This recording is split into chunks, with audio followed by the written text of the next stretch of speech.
71 number question है, in fourth stage of labour the vital sign checked and recovered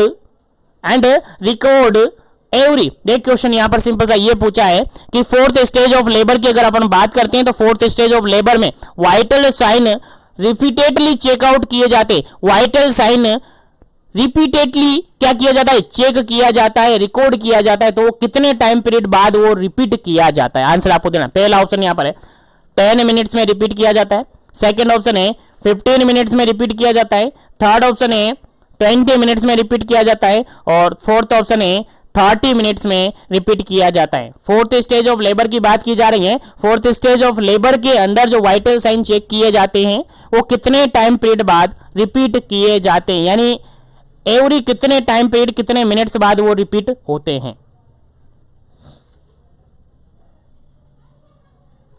चलेगा, इस question का बिल्कुल राइट आंसर अगर अपन देखें तो ऑप्शन नंबर सेकंड बिल्कुल करेक्ट आंसर है और ऑप्शन नंबर बी बिल्कुल करेक्ट आंसर है। एवरी 15 मिनट, हर 15 मिनट में वाइटल साइन लेना होता है फोर्थ स्टेज ऑफ लेबर के अंदर, हर 15 मिनट में, याद रहे हर 15 मिनट के अंदर वाइटल साइन लेने होते हैं, याद रहे, इंपॉर्टेंट है, अभी थोड़ी देर पहले भी आपसे कहा था। चलेगा, नेक्स्ट क्वेश्चन की बात करते हैं, लेकिन जो भी कैंडिडेट चैनल पर पहली बार विजिट कर रहे हैं चैनल को जरूर से सब्सक्राइब कर लीजिएगा, साथ ही बेल आइकन कॉल पे प्रेस कर लीजिएगा ताकि आपको सेशन का वेट नहीं करना पड़े और आपको जैसे ही सेशन स्टार्ट हो उसका नोटिफिकेशन मिल जाए। उसी के साथ जो भी कैंडिडेट अभी जुड़े हैं सेशन को एक बार से लाइक शेयर कर दीजिएगा ताकि सभी तक पहुंच जाए, क्योंकि मेरा टारगेट है सभी तक सेशन पहुंचाना और सभी को ये सारे क्वेश्चन पहुंचाना। चलेगा, सेकंड नेक्स्ट क्वेश्चन की बात करते हैं। 72 नंबर क्वेश्चन है, 72 नंबर क्वेश्चन है, के क्या रहा है देखिएगा। Another line is draw the parallel to the alert line at the distance of, खाली जगह छोड़ा हुआ इसको भरना है, is called the action line. देखिए सिंपल सा क्वेश्चन यहां पर ये पूछा है, घुमा फिरा के क्वेश्चन है कि मान के चलेगा ये आपकी एक लाइन बनी हुई है, आपने देखा होगा पार्टोग्राफ, आपने पढ़ा होगा, आपने पार्टोग्राफ पढ़ा होगा, नहीं पढ़ा तो याद रखेगा। मान के चलेगा सपोज कीजिएगा कि आपकी एक लाइन बनी हुई है, इसको आप अलर्ट लाइन बोलिए, क्या बोलिए, अलर्ट लाइन बोलिए, क्योंकि पार्टोग्राफ के अंदर दो बेसिक लाइन होती है, अलर्ट लाइन और एक्शन लाइन। ठीक है, अलर्ट लाइन और एक्शन लाइन, ये आपकी अलर्ट लाइन है। दूसरी लाइन यहां पर इसी के पैरेलल यहां पर खींची जाती हैं, इसी के पैरेलल यहां पर बनाई जाती हैं, जो कि एक्शन लाइन होती हैं, जो कि क्या होती हैं, एक्शन लाइन होती हैं। तो अलर्ट लाइन और एक्शन लाइन के बीच का जो टाइम पीरियड गैप होता है वो कितना होता है, जनरली ये पूछा है आपसे, जनरली ये पूछा है कि दो line, another line is draw the parallel with the alert line. ठीक है, एक अदर लाइन और खींची गई है जो कि पैरेलल खींची जा रही है अलर्ट लाइन के, और उस लाइन को एक्शन लाइन बोला जाता है। तो उनके बीच का जो डिफरेंस चलेगा, टाइम पीरियड का जो डिफरेंस चलेगा वो कितने टाइम पीरियड का चलेगा, कितने घंटे का चलेगा, आंसर आपको बताना है। पहला ऑप्शन यहां पर देखेगा, पहला ऑप्शन यहां पर देखेगा 2 आवर 2 घंटे, सेकंड ऑप्शन देखेगा 4 आवर 4 घंटे, थर्ड ऑप्शन देखेगा 6 आवर 6 घंटे और फोर्थ ऑप्शन देखेगा 8 आवर 8 घंटे। और ये क्वेश्चन आई थिंक आप सबको याद हो तो आपके स्पेशली राजस्थान सीएचओ के जो एग्जाम हुआ था जिसके अंदर आप सेलेक्ट होकर आए थे उनमें ये क्वेश्चन एज इट इज पूछा गया था, आप सबको याद हो तो, नहीं याद हो तो अब याद रख लीजिएगा, हो सकता है आपके एग्जाम में भी एज इट इज पूछा जाए। तो एक्शन लाइन और अलर्ट लाइन के बीच का जो गैप होता है, टाइम ड्यूरेशन का जो गैप होता है वो कितना होता है, आपका आंसर क्या रहेगा, जल्दी से आपको आंसर बताना है, क्या इसका करेक्ट आंसर होगा। चलेगा, 72 का जो बिल्कुल करेक्ट आंसर अगर अपन कहे तो ऑप्शन नंबर बी बिल्कुल करेक्ट आंसर है। कितना टाइम पीरियड होता है यहां पर, 4 आवर 4 घंटे का ड्यूरेशन इनके बीच में होता है, याद रहे कितने घंटे का, 4 घंटे का ड्यूरेशन इनके बीच में होता है, अलर्ट लाइन और एक्शन लाइन के बीच में। पार्टोग्राफ से रिगार्डेड क्वेश्चन है, उम्मीद है समझ में आ गया होगा और याद रहेगा, अगर क्वेश्चन आ जाता है तो बिल्कुल सही आप करेंगे। चलेगा, आगे बढ़ते हैं नेक्स्ट क्वेश्चन पर, और नेक्स्ट क्वेश्चन आपका 73 नंबर क्वेश्चन।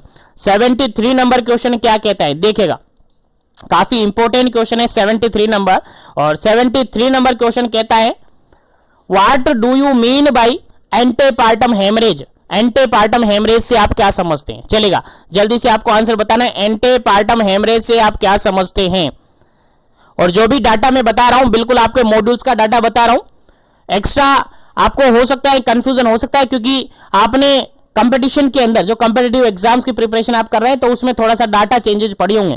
तो जो भी डाटा मैं बता रहा हूं आपके मॉड्यूल्स के अकॉर्डिंग बता रहा हूं और आपके मॉड्यूल्स के अकॉर्डिंग आपका डाटा माना जाएगा आपके फाइनल एग्जाम के अंदर। ठीक है, और कुछ डाटा अगर मिसप्रिंट है, मतलब गलत है, तो उसको मैं करेक्ट करवा दूंगा। बाकी जो भी डाटा होगा आपके मॉड्यूल्स के अकॉर्डिंग ही बताया जाएगा, चलेगा। What do you by antepartum haemorrhage, यानी एपीएच के रिगार्डेड बात की जा रही है, और एपीएच के रिगार्डेड ऑलरेडी हम पढ़ चुके हैं प्रीवियसली सेशंस के अंदर, चलेगा। पहला ऑप्शन यहां पर है vaginal bleeding any time after the 20 week of gestation. Second option है vaginal bleeding after the 28 week of pregnancy. Third option है vaginal bleeding after the 30 week of pregnancy, और फोर्थ ऑप्शन है vaginal bleeding after the 40 week of pregnancy. चलेगा, answer आपको बताना है क्या इसका करेक्ट आंसर है। एंटीपार्टम हेमरेज किसको अपन कहेंगे, चलेगा। यहां पर अगर आप देखें तो यहां से दो लास्ट के दो ऑप्शन है, यानी 40 और 30 दोनों तो आप काट देते हैं, बिल्कुल ये तो इसका आंसर हो ही नहीं सकता। अब यहां पर दो ऑप्शन है, आपने कंपटीशन के अंदर जनरली 28 वीक पढ़े होंगे और जनरली 20 भी पढ़े होंगे, ठीक है। और यहां पर अगर बिल्कुल करेक्ट आंसर रहेगा तो आपका बिल्कुल करेक्ट आंसर रहेगा option number first. Option number first बिल्कुल करेक्ट आंसर रहेगा, क्योंकि आपके मॉड्यूल्स के अकॉर्डिंग भी यही माना जाता है, ठीक है। और हर बार यही माना जाता है, अगर क्वेश्चन रिपीट हुआ है तो वहां पर भी क्वेश्चन का आंसर क्या माना जाता है, यही माना जाता है। तो जनरली अपन कहें तो एपीएच अगर होता है, एंटीपार्टम हेमरेज होता है, तो उसके अंदर ब्लीडिंग देखने को मिलती है after the completion of the 20 week of gestation.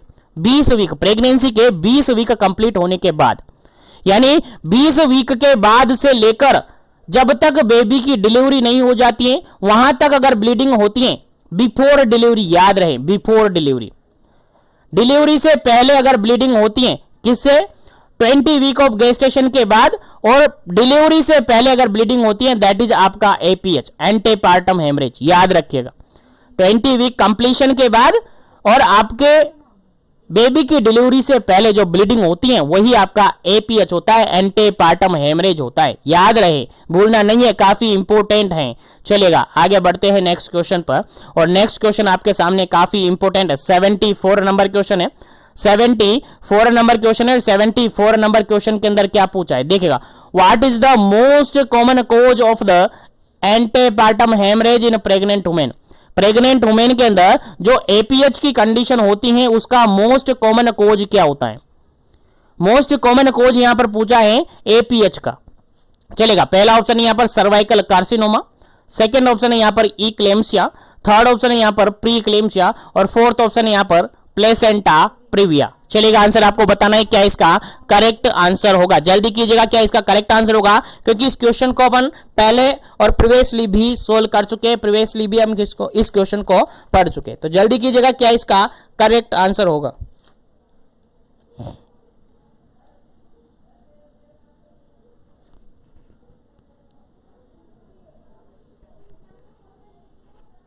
चलेगा, यहां पर अगर बिल्कुल करेक्ट आंसर की अपन बात करें तो ऑप्शन नंबर डी बिल्कुल करेक्ट आंसर है।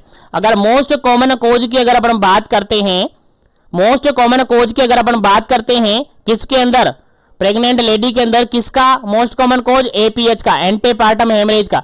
एपीएच का मोस्ट कॉमन कोज होता है आपका प्लेसेंटा प्रीविया। अगर ऑप्शन में प्लेसेंटा प्रीविया नहीं मिले तो एब्रप्शो जो प्लेसेंटा आप पढ़ते हैं,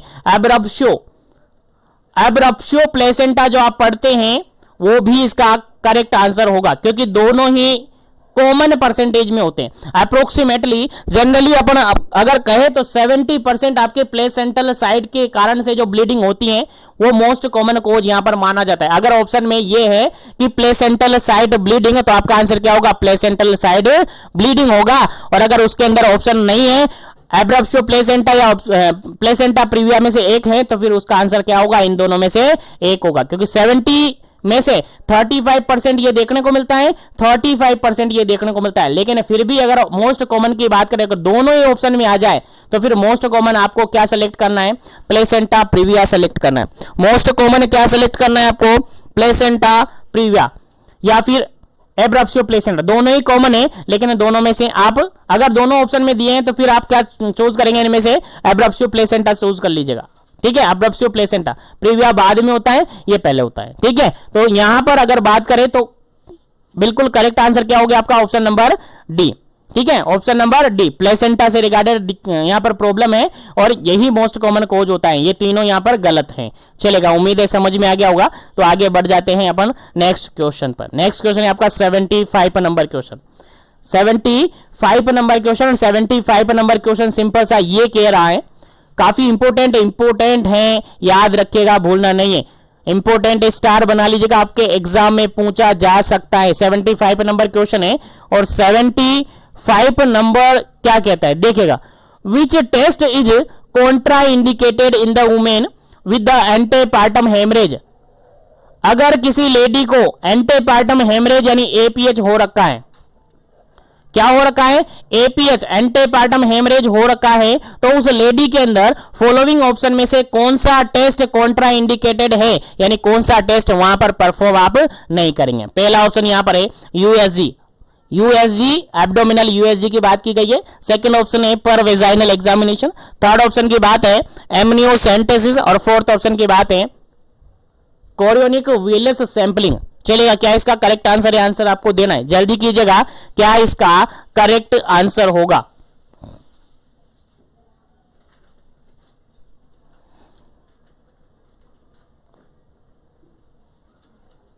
चलिए 75 के अंदर अगर बिल्कुल करेक्ट आंसर अपन देखें तो ऑप्शन नंबर सेकंड बिल्कुल करेक्ट आंसर होगा। ऑप्शन नंबर बी बिल्कुल करेक्ट आंसर होगा। यहां पर जो पर वेजाइनल एग्जामिनेशन किया जाता है, वेजाइनल एग्जामिनेशन किया जाता है, वो कॉन्ट्रा इंडिकेटेड माना जाता है। अगर पेशेंट किसका है, एपीएच का है, एंटेपार्टम हेमरेज हो रखा है किसी पेशेंट को, किसी लेडी को, तो उसके अंदर पर वेजाइनल एग्जामिनेशन नहीं किया जाता है, कभी भी नहीं किया जाता है, याद रखिएगा। इंपोर्टेंट क्वेश्चन है आपके एग्जाम पॉइंट ऑफ व्यू से। चलिए आगे बढ़ते हैं नेक्स्ट क्वेश्चन पर। नेक्स्ट क्वेश्चन है आपका 76 नंबर क्वेश्चन और 76 नंबर क्वेश्चन काफी इंपोर्टेंट है। देखिएगा, इंपोर्टेंट, काफी इंपोर्टेंट है, आपको याद रखना है।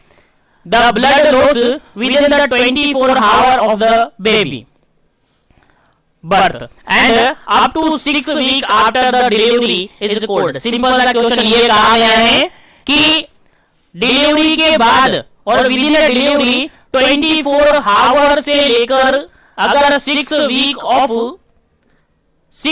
आफ्टर डिलीवरी सब ब्लड यानी ब्लीडिंग कब हो रही है, हेमरेज कब हो रहा है, आफ्टर डिलीवरी हो रहा है।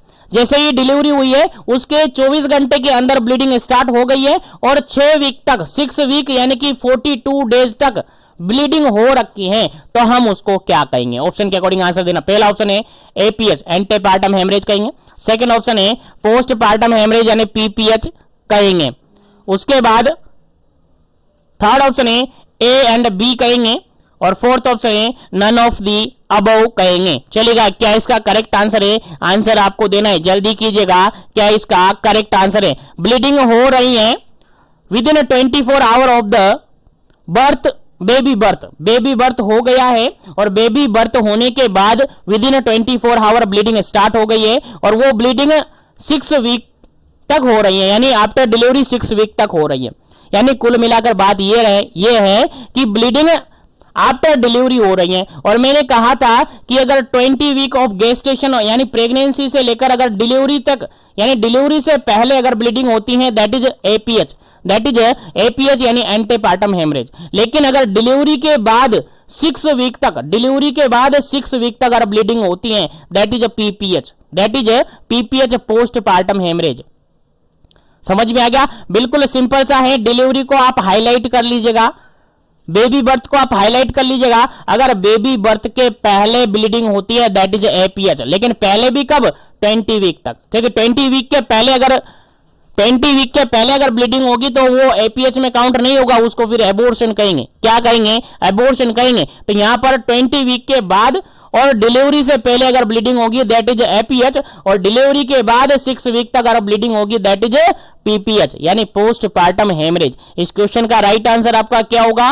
ऑप्शन नंबर बी बिल्कुल करेक्ट आंसर होगा। ऑप्शन नंबर बी बिल्कुल करेक्ट आंसर हो जाएगा आपका, पोस्टपार्टम हेमरेज। याद रखेगा, कब से कब तक डिलीवरी हो चुकी है, डिलीवरी के विद इन 24 आवर 24 घंटे के अंदर ब्लीडिंग स्टार्ट हो गई है और ब्लीडिंग कब तक हो रही है? 6 वीक आफ्टर डिलीवरी। 6 वीक बोले तो 42 दिन, 42 डेज तक अगर ब्लीडिंग हो रही है दैट इज आपका पीपीएच होगा। क्या होगा? पीपीएच होगा। पोस्ट क्या होगा? पोस्ट पार्टम हेमरेज होगा। याद रहे, भूलना नहीं है।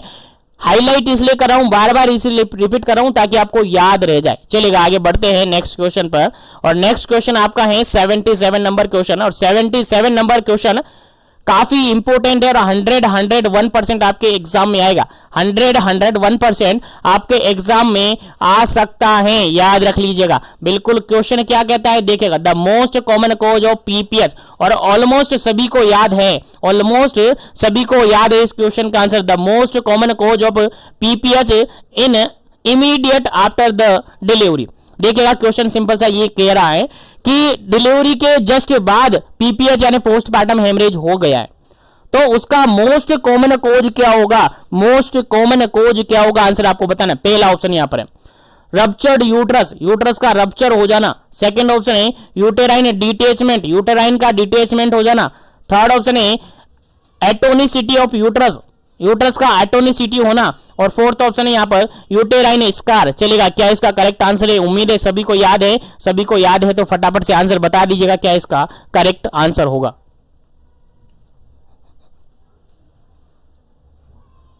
चलेगा, इस क्वेश्चन का अगर बिल्कुल करेक्ट आंसर अपन कहे तो ऑप्शन नंबर सी बिल्कुल करेक्ट आंसर होगा। ऑप्शन नंबर सी बिल्कुल करेक्ट आंसर होगा। एटोनी यूट्रस बिल्कुल करेक्ट आंसर है, क्योंकि जितने भी पीपीएच होते हैं, जितने भी पीपीएच यानी पोस्टपार्टम हेमरेज होते हैं, उसका अप्रोक्सीमेटली 80 to 90% केसेस किसके कारण से होते हैं?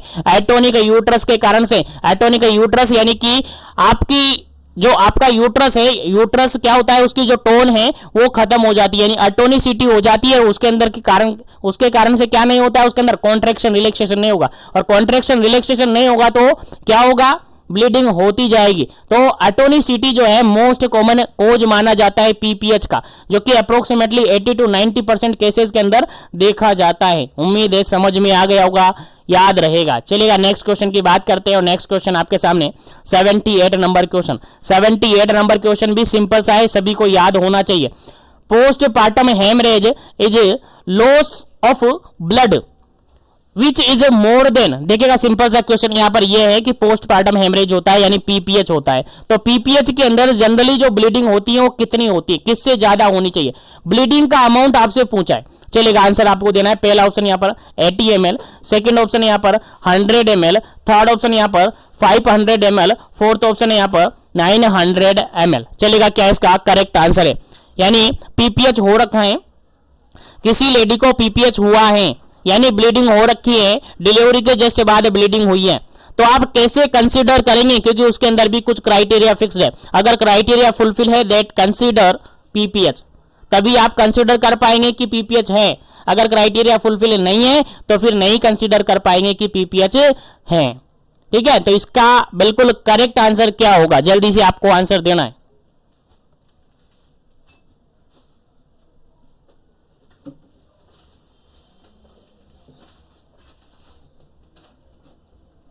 चलेगा, इस क्वेश्चन का अगर बिल्कुल राइट आंसर की अपन बात करें तो ऑप्शन नंबर सी बिल्कुल राइट आंसर होगा। ऑप्शन नंबर सी बिल्कुल राइट आंसर होगा, क्योंकि ब्लीडिंग जो होती है मोर देन 500 ml होनी चाहिए। कितनी होनी चाहिए? मोर देन 500 ml ब्लीडिंग होनी चाहिए। 500 ml से ज्यादा ब्लीडिंग होनी चाहिए, तभी उसको पीपीएच के अंदर कंसीडर किया जाता है। याद रखिएगा, पोस्टपार्टम हेमरेज जो कि जनरली आफ्टर डिलीवरी यानी after baby birth within 24 hour से स्टार्ट हो जाता है, 24 आवर से स्टार्ट हो जाता है, और 6 वीक आफ्टर डिलीवरी तक ये हो सकता है। और उसके अंदर अगर ब्लीडिंग हो रही है कितना? More than 500 ml, that consider the PPH, postpartum haemorrhage. चलेगा, उम्मीद है समझ में आ गया होगा। तो आगे बढ़ जाते हैं, और यहां से क्वेश्चन आपके एग्जाम में पूछा जा सकता है, इसलिए आपको याद होना चाहिए। चलेगा, नेक्स्ट क्वेश्चन की बात करते हैं। नेक्स्ट क्वेश्चन की बात करते हैं, और नेक्स्ट क्वेश्चन आपके एग्जाम पॉइंट ऑफ व्यू से काफी इंपॉर्टेंट है। देखिए क्वेश्चन क्या कहता है, 79 number, following the delivery, delivery की मतलब डिलीवरी हो चुकी है, the nurse suspect the atonic PPH, nurse suspect the atonic PPH in the client, which among the following is the priority of nursing intervention is. देखिएगा simple सा question यहां पर यह है, फॉलोइंग द डिलीवरी, डिलीवरी के timing में nurse को लगता है कि जो यूट्रस है वो एटोनिक है। एटोनिक पीपीएच इस क्लाइंट के अंदर, पेशेंट के अंदर हो सकता है। तो सबसे पहला नर्सिंग एक्शन क्या होगा? पहला ऑप्शन यहां पर है, मसाज करेंगे आप यूट्रस को, मसाज द यूट्रस, यूट्रस को मसाज करेंगे। सेकंड ऑप्शन है administer the 10 unit of oxytocin. Third option है एडमिनिस्टर द अर्गोमेट्रिन। और फोर्थ ऑप्शन है रिपोर्ट टू द डॉक्टर। चलेगा, क्या राइट आंसर होगा? नर्सिंग एक्शन क्या होगा? प्रायोरिटी आपको सेट करनी है, सबसे पहले क्या काम आपका होगा? Following the delivery nurse suspect the atonic PPH in the client, client के अंदर एटोनिक पीपीएच होने की संभावना है, तो नर्सिंग एक्शन में सबसे पहला क्या काम होगा? उम्मीद करता हूं सभी को समझ में आ गया क्वेश्चन और सभी का करेक्ट आंसर होगा। चलेगा, जल्दी से आपको आंसर देना है, क्या इसका करेक्ट आंसर होगा?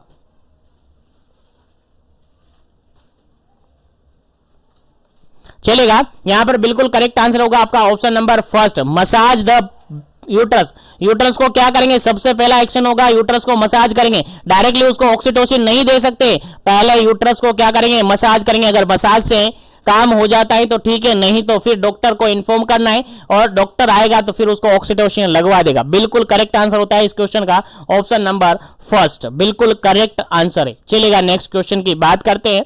नेक्स्ट क्वेश्चन आपके सामने काफी इंपॉर्टेंट है। नेक्स्ट क्वेश्चन काफी इंपॉर्टेंट है, जिसमें पूछा गया है pre mature separation of normal implanted placenta from the uterine wall during the second half of the pregnancy. देखिए, सिंपल सा क्वेश्चन यहां पर यह पूछा है कि सेपरेशन हो रहा है किसका? किसका सेपरेशन होना है? प्लेसेंटा का, लेकिन सेपरेशन प्री मेच्योर सेपरेशन हो रहा है। अब प्री मेच्योर सेपरेशन आते ही आपका माइंड कहां जाएगा? एपीएच पर जाएगा। एपीएच पर क्यों? क्योंकि प्री मेच्योर सेपरेशन हो रहा है। अगर मेच्योर होता तो फिर एपीएच नहीं होता, फिर वो पीपीएच के अंदर जाता। ठीक है, तो एपीएच है यहां पर और एपीएच के अंदर प्री मेच्योर सेपरेशन हो रहा है, तो एपीएच के अंदर जनरली दो कंडीशन अपन पढ़ते हैं। एपीएच के अंदर जनरली दो कंडीशन अपन पढ़ते हैं, एब्रप्शियो प्लेसेंटा और प्लेसेंटा प्रीविया। तो यहां पर से दोनों ऑप्शन नीचे से कैंसिल कर देते हैं, दोनों नीचे से ऑप्शन कैंसिल कर देते हैं, केवल दो ही ऑप्शन आपके पास है, आंसर आपको देना है। Pre mature separation of the normal implanted placenta from the uterine wall during the second half of the pregnancy. Second half of the pregnancy के टाइमिंग में प्रीमेच्योर सेपरेशन हो रहा है प्लेसेंटा का, तो अपन उसको क्या कहेंगे? जल्दी से आपको आंसर बताना है, क्या इसका करेक्ट आंसर होगा?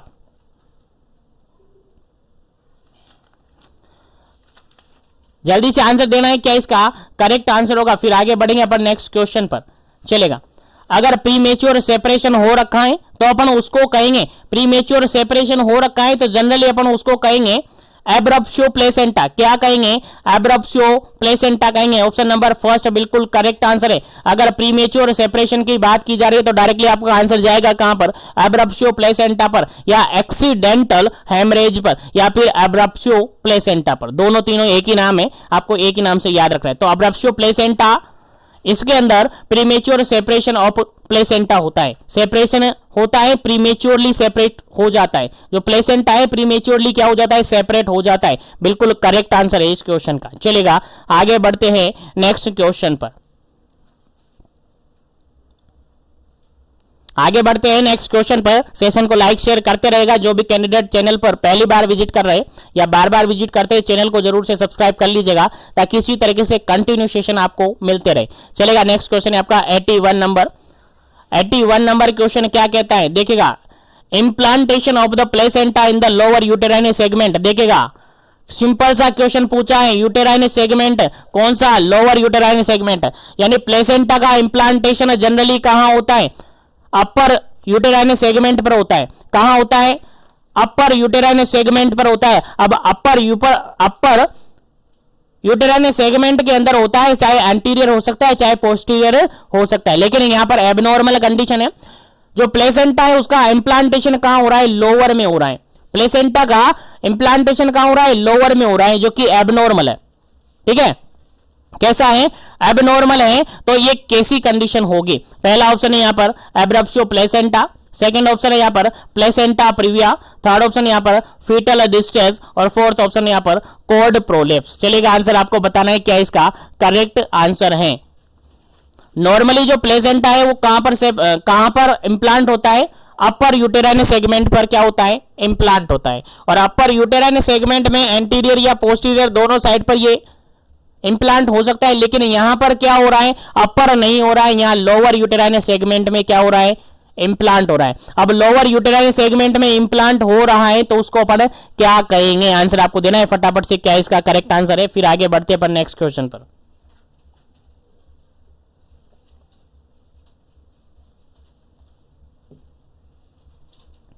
चलेगा, इस क्वेश्चन का अगर बिल्कुल करेक्ट आंसर अपन देखें तो ऑप्शन नंबर बी बिल्कुल करेक्ट आंसर है। प्लेसेंटा प्रीविया बिल्कुल करेक्ट आंसर है। प्लेसेंटा प्रीविया बिल्कुल करेक्ट आंसर है।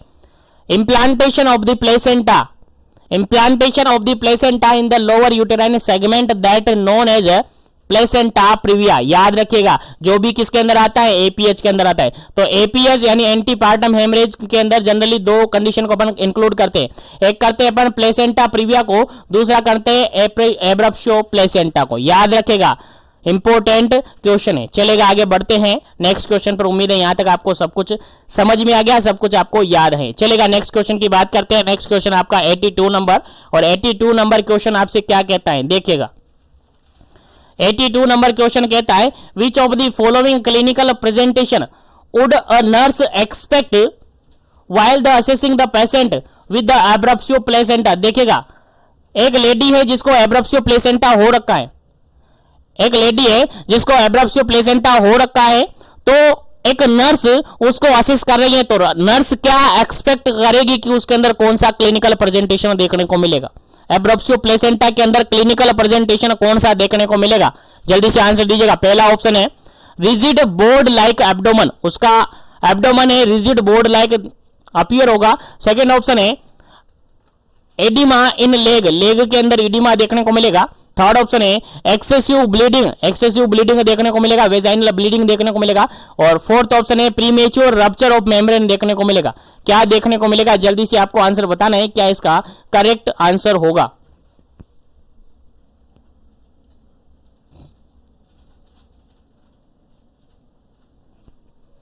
चलेगा, यहां पर अगर बिल्कुल करेक्ट आंसर की अपन बात करते हैं, एब्रप्सियो प्लेसेंटा की बिल्कुल करेक्ट आंसर की अपन बात करते हैं, तो ऑप्शन नंबर सी बिल्कुल करेक्ट आंसर है। एब्रप्सियो प्लेसेंटा के अंदर एक्सेसिव वेजाइनल ब्लीडिंग देखने को मिलती है, एक्सेसिव वेजाइनल ब्लीडिंग देखने को मिलती है और पेनफुल ब्लीडिंग देखने को मिलती है। ये पॉइंट भी आप याद रख लीजिएगा, पेनफुल और एक्सेसिव वेजाइनल ब्लीडिंग यहां पर देखने को मिलती है, और मोस्टली रिवील्ड ब्लीडिंग देखने को मिलती है। कौन सी, रिवील्ड ब्लीडिंग यहां पर देखने को मिलती है, याद रखेगा। और यहां पर जो यूट्रस है वो फील होता है हमें फर्म। कैसा फील होता है, फर्म फील होता है, यानी हार्ड फील होता है। कैसा, हार्ड फील होता है, और कॉन्ट्रैक्टेड फील होता है, और टेंडर यूट्रस फील होता है। याद रखेगा, कॉन्ट्रैक्टेड और टेंडर फील होता है। याद रखेगा, इंपॉर्टेंट क्वेश्चन है, एग्जाम में पूछा जा सकता है। चलेगा, नेक्स्ट क्वेश्चन की बात करते हैं, 83 नंबर क्वेश्चन। और 83 नंबर क्वेश्चन क्या कहता है, समझिएगा। 83 नंबर क्वेश्चन कहता है, all the below statement are correct regarding the abruptio placenta except। देखिए क्वेश्चन यहां पर यह कहता है कि नीचे दिए गए सारे ऑप्शन, सभी ऑप्शन एब्रप्सियो प्लेसेंटा के रिगार्डेड सही हैं, लेकिन एक ऑप्शन गलत है।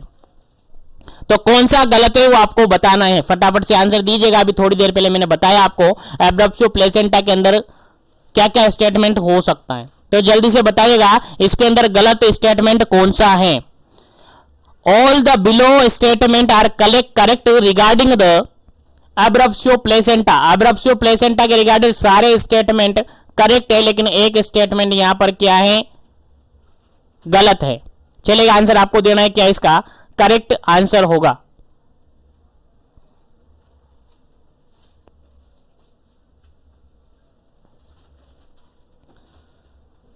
पहला ऑप्शन यहां पर है placenta in upper segment of the uterus. Placenta कहां होता है, अपर सेगमेंट में होता है, बिल्कुल। सेकंड ऑप्शन है always revealed bleeding is there. Third option है यहां पर bleeding is dark red in colour. Fourth option है पेनफुल ब्लीडिंग इज प्रेजेंट। चलेगा, आंसर आपको बताना है कौन सा ऑप्शन यहां पर एक्सेप्ट करके अपन निकालते हैं, कौन सा ऑप्शन अपन यहां पर एक्सेप्ट करके निकालते हैं। जल्दी से आपको आंसर बताना है, क्या इसका करेक्ट आंसर होगा।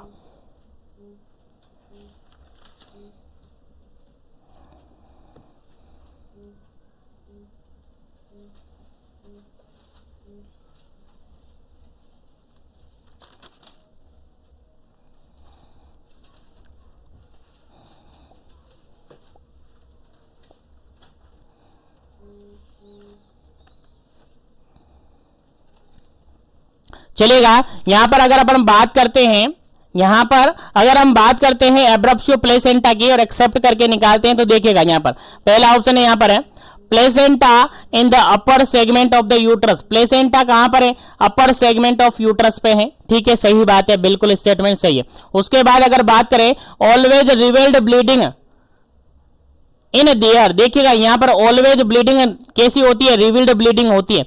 उसके बाद यहां पर इसको अभी छोड़ दीजिएगा। थर्ड ऑप्शन देखिएगा bleeding is dark red in colour. Bleeding कैसी है? डार्क इन रेड कलर होती है, ये भी सही है। उसके अलावा ब्लीडिंग पेनफुल होती है, ब्लीडिंग पेनफुल होती है, ये भी सही है। कौन सा गलत है यहां पर देखिएगा, आंसर आपको बताना है। देखिएगा यहां पर अगर बात करें तो इसके अंदर रिवील्ड ब्लीडिंग देखने को मिलती है। जो एपीएच है, सॉरी एपीएच के अंदर जो एंटीपार्ट सॉरी एब्रप्शियो प्लेसेंटा है उसके अंदर रिवील्ड ब्लीडिंग देखने को मिलती है। मोस्टली रिवील्ड ब्लीडिंग यहां पर देखने को मिलती है, ये भी सही है, ये भी सही है और ये भी सही है और ये भी सही है। देखिए सभी स्टेटमेंट यहां पर सही दिख रहे हैं, सभी स्टेटमेंट यहां पर सही दिख रहे। चलेगा, इस क्वेश्चन को एक बार बाद में देखेंगे, इस क्वेश्चन में थोड़ा प्रिंटिंग मिस्टेक हो सकता है। ठीक है, तो यहां पर सभी statement according to question abruptio placenta के अंदर सभी ऑप्शन सही लग रहे हैं। एक बार इसको बाद में चेकआउट अपन करेंगे। आगे बढ़ते हैं नेक्स्ट क्वेश्चन पर, आगे बढ़ते हैं अपन नेक्स्ट क्वेश्चन पर। नेक्स्ट क्वेश्चन है यहां पर 84 नंबर, 84 नंबर क्वेश्चन है। 84 नंबर क्वेश्चन क्या कहता है? Which of the following is the usual treatment for the partial placenta previa. देखिएगा पार्शियली प्लेसेंटा प्रीविया यानी इनकम्प्लीट प्लेसेंटा प्रीविया यहां पर देखने को मिला है, इनकम्प्लीट प्लेसेंटा प्रीविया यहां पर देखने को मिला है, तो उसका ट्रीटमेंट क्या करेंगे? पार्शियल प्लेसेंटा प्रीविया यहां पर देखने को मिला है तो उसका ट्रीटमेंट आप क्या करेंगे? पहला ऑप्शन यहां पर हिपेरिंग थेरेपी देंगे, हिपेरिंग थेरेपी देंगे। उसके बाद इंट्रोडक्शन या induction of labour with oxytocin, oxytocin के थ्रू आप इंडक्शन ऑफ लेबर करवाएंगे। थर्ड ऑप्शन है यहां पर activity limited to the bed rest, bed rest करवाएंगे, एक्टिविटी को लिमिट करेंगे। उसके अलावा ब्लड ट्रांसफ्यूजन करेंगे। चलिएगा, आंसर आपको बताना है। यहां पर सिंपल सा क्वेश्चन ये पूछा है 84 के अंदर, which of the following is the usual treatment for the partial placenta previa.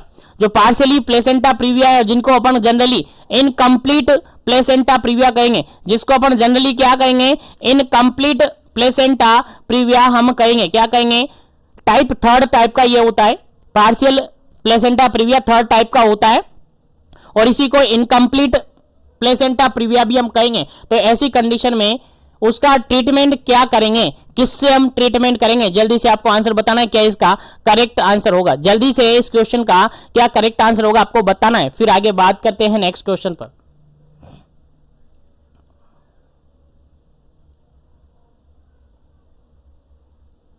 चलेगा, यहां पर 84 नंबर जो क्वेश्चन है उसके अंदर आपका आंसर होगा ऑप्शन नंबर सी होगा, क्योंकि देखिएगा यहां पर हिपेरिन थेरेपी तो देंगे नहीं और यहां पर इंडक्शन ऑफ लेबर करवाएंगे नहीं, इंडक्शन ऑफ लेबर करवाएंगे नहीं, ऑक्सीटोसिन देकर इंडक्शन ऑफ लेबर करवाएंगे नहीं, क्योंकि यहां पर जो डिलीवरी होगी सी सेक्शन से होगी। किससे होगी? सी सेक्शन से होगी। वहां पर इंडक्शन नहीं करवा सकते, क्योंकि यहां पर क्या होगा, जो प्लेसेंटा प्रीविया है वो कहां पर है? लोअर यूटेराइन सेगमेंट में। कहां पर इंप्लांट हुआ है? लोअर यूटेराइन सेगमेंट में इंप्लांट है। अब लोअर यूटेराइन सेगमेंट में इंप्लांट है तो जो इंटरनल होस है वो क्लोज्ड है। अब ऐसी कंडीशन में वहां पर वेजाइनल ब्लीडिंग तो होना पॉसिबल नहीं है, इसलिए यहां पर इंडक्शन ऑफ लेबर नहीं करवाएंगे। ऐसी कंडीशन में सी सेक्शन करवाया जाता है तो ये भी नहीं करेंगे। हम क्या करेंगे? सीधा सा एक्टिविटी लिमिट करेंगे और बेड रेस्ट प्रोवाइड करेंगे। अगर इससे काम हो जाता है तो ठीक है, और नहीं होता है तो फिर यहां से डायरेक्टली क्या करेंगे? सी सेक्शन कर देंगे। क्या कर देंगे? सी सेक्शन कर देंगे। तो पहला और इंपॉर्टेंट इस क्वेश्चन का राइट आंसर क्या होगा आपका? ऑप्शन नंबर सी बिल्कुल करेक्ट आंसर होगा। एक्टिविटी लिमिटिंग और द बेड रेस्ट आप प्रोवाइड करेंगे, एक्टिविटी को लिमिट कर देंगे और बेड रेस्ट आप प्रोवाइड कर देंगे। उम्मीद है समझ में आ गया होगा, तो याद रखिएगा, इंपॉर्टेंट क्वेश्चन है आपके एग्जाम पॉइंट ऑफ व्यू से। चलेगा, नेक्स्ट क्वेश्चन की बात करते हैं और नेक्स्ट क्वेश्चन काफी इंपॉर्टेंट सिंपल सा क्वेश्चन है। 85 नंबर क्वेश्चन है। 85 नंबर क्वेश्चन कहता है which the drug of choice for the management of the eclampsia. Eclampsia क्या है? जनरली आपने पढ़ा होगा PIH, प्रेगनेंसी इंड्यूस हाइपरटेंशन, जिसके अंदर अपन जनरली 3 टाइप की हाइपरटेंशन को इंक्लूड करते हैं। पहली टाइप की that is gestational hypertension, gestational hypertension. Then pre eclampsia, that pre eclampsia अपन इन्वॉल्व करते हैं, फिर प्री क्लेम्शिया इन्वॉल्व करने के बाद ई क्लेम्शिया इन्वॉल्व करते हैं। यहां पर क्वेश्चन सिंपल सा ये पूछा है कि ई क्लेम्शिया की कंडीशन है, उसके अंदर आप ड्रग ऑफ चॉइस कौन सा काम में लेंगे, ऑप्शन के अकॉर्डिंग आंसर देना है। पहला ऑप्शन यहां पर सोडियम नाइट्रोफ्लोराइड, सेकंड ऑप्शन है मैग्नीशियम सल्फेट, थर्ड ऑप्शन है यहां पर डोपामिन और फोर्थ ऑप्शन है यहां पर लेबेटोलोल। चलेगा, क्या इसका करेक्ट आंसर होगा? कौन सी ड्रग आप यूज करेंगे? ड्रग ऑफ चॉइस आपसे पूछिए, ई क्लेम्शिया की ड्रग ऑफ चॉइस आपसे पूछिए, जल्दी से आपको आंसर बताना है क्या इसका करेक्ट आंसर होगा।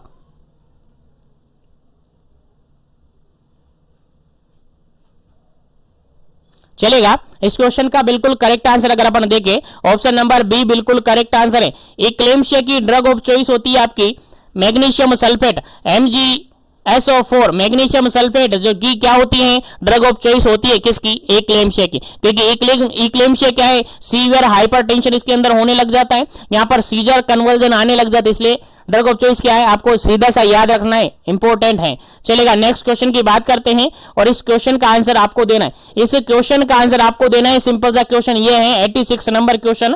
सिंपल सा ये कहता है कि primary gravida is admitted with the severe pregnancy induced hypertension and is given the loading dose of given to the loading dose of the magnesium sulfate, जिसको मैग्नीशियम सल्फेट दिया जा रहा है। The nurse should be monitor for the following warning sign every 4 hour, हर घंटे में, हर 4 घंटे में या एवरी 4 घंटे में उसको वाइटल साइन चेक करेंगे, लेकिन एक ऑप्शन यहां पर करेक्ट इनकरेक्ट है। देखेगा, ऑप्शन के अकॉर्डिंग आंसर देना है, क्या है इसका करेक्ट आंसर होगा। प्राइमरी ग्रेविडा एक लेडी है जो कि प्राइमरी ग्रेविडा है, एडमिटेड है वार्ड के अंदर और उसके अंदर पीआईएच, सीवियर पीआईएच देखने को मिल रहा है। सीवियर पीआईएच मतलब कि सीवियर प्रेगनेंसी इंड्यूस्ड हाइपरटेंशन उसके अंदर देखने को मिल रहा है और उसको लोडिंग डोज दे रहे हो आप मैग्नीशियम सल्फेट की, मैग्नीशियम सल्फेट की लोडिंग डोज आप दे रहे हो, तो नर्स उसके अंदर वाइटल मैनेजमेंट करेगी, वाइटल मेजर करेगी। क्या करेगी नर्स? नर्स क्या करेगी वहां पर? The nurse should be monitor the following warning sign. कौन सा वार्निंग साइन नर्स चेक करेगी? लेकिन एक वार्निंग साइन है जो कि चेक नहीं करेगी। चलेगा, आंसर आपको देना है, क्या इसका करेक्ट आंसर होगा? फटाफट से आंसर दीजिएगा, क्या इसका करेक्ट आंसर होगा। ऑप्शन नंबर फर्स्ट बिल्कुल यहां पर देखेगा, ऑप्शन नंबर फर्स्ट यहां पर देखेगा, यूरिन आउटपुट, यूरिन आउटपुट 25 से लेकर 30 ml पर हावर इसका होना चाहिए। सेकंड ऑप्शन है यहां पर एब्सेंट डीप टेंडन रिफ्लेक्स।